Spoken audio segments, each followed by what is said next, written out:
राजस्थान के बेरोजगार युवाओं के हक की दस्तक देने वाली, जहां भर्ती परीक्षा में नौकरी पाने की आस रखने वाले युवा पास तो बाद में होते, लेकिन पहले पेपर कराने में सरकार ही फेल हो जा रही है। दावा है कि अब तक भर्ती परीक्षाओं का पेपर रद्द होने से 70 लाख युवाओं का सपना टूट चुका है, जहां इस बार फिर टीचर भर्ती का पर्चा पेपर माफिया ने लीक करा लिया।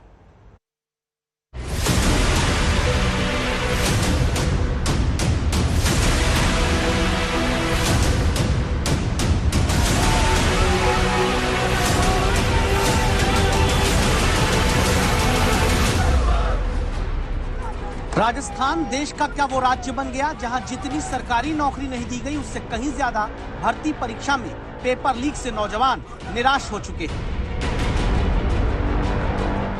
दावा है कि अब तक राजस्थान में लगातार भर्ती परीक्षाओं में पेपर लीक से 70 लाख नौजवानों के सपने टूटे हैं, जिसमें नया अध्याय जुड़ा शनिवार को सीनियर टीचर भर्ती परीक्षा का पेपर लीक होने के बाद, जिसमें जानकारी मिली कि 15 दिन से पेपर माफिया सक्रिय थे। 2 दिन पहले शिक्षा मंत्री दावा कर रहे थे कि अब पेपर लीक नहीं होगा। शनिवार को चलती बस में पेपर सॉल्व करते हुए 40 लोग पकड़े गए। 4 लाख लोग जो परीक्षा देने बैठे थे, उनको अब दोबारा परीक्षा देनी होगी।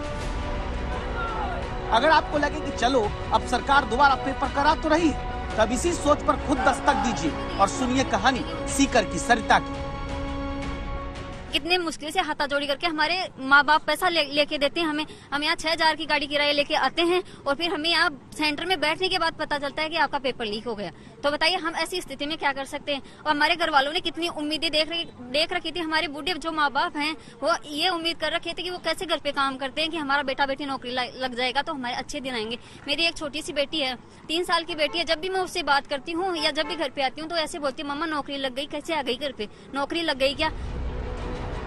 उम्मीद है अब आप उन लाखों बेरोजगारों के दर्द को समझेंगे जिनके नौकरी ना होने के जख्म पर पेपर लीक करने वाला माफिया बार बार नमक छिड़कता है और सरकार कहती है अरे पेपर लीक हुआ तो क्या हुआ, पकड़ तो रहे हैं आरोपियों को।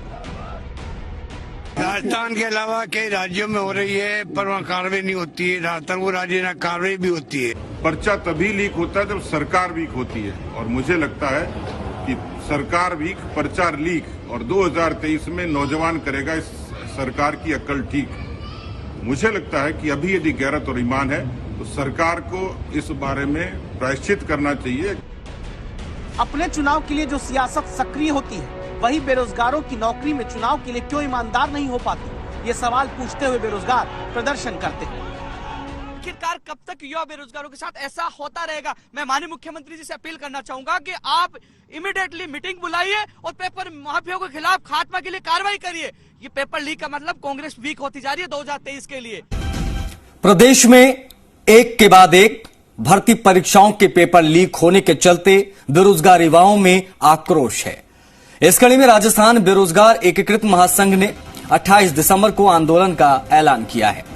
महासंघ के प्रदेश अध्यक्ष उपेंद्र यादव ने बताया कि शहीद स्मारक जयपुर में आंदोलन किया जाएगा। उपेंद्र यादव ने कहा कि भर्ती परीक्षाओं के पेपर लीक में राष्ट्रीय सुरक्षा कानून यानी रासुका तत्काल लगाया जाए। इससे एक कानून के तहत अपराधियों को 12 महीने तक जमानत नहीं हो पाएगी और उन्हें कठोर से कठोर सजा दी जा सकेगी। उपेंद्र ने कहा कि पेपर लीक में लिप्त कोचिंग को जल्द से जल्द सील कर दिया जाए।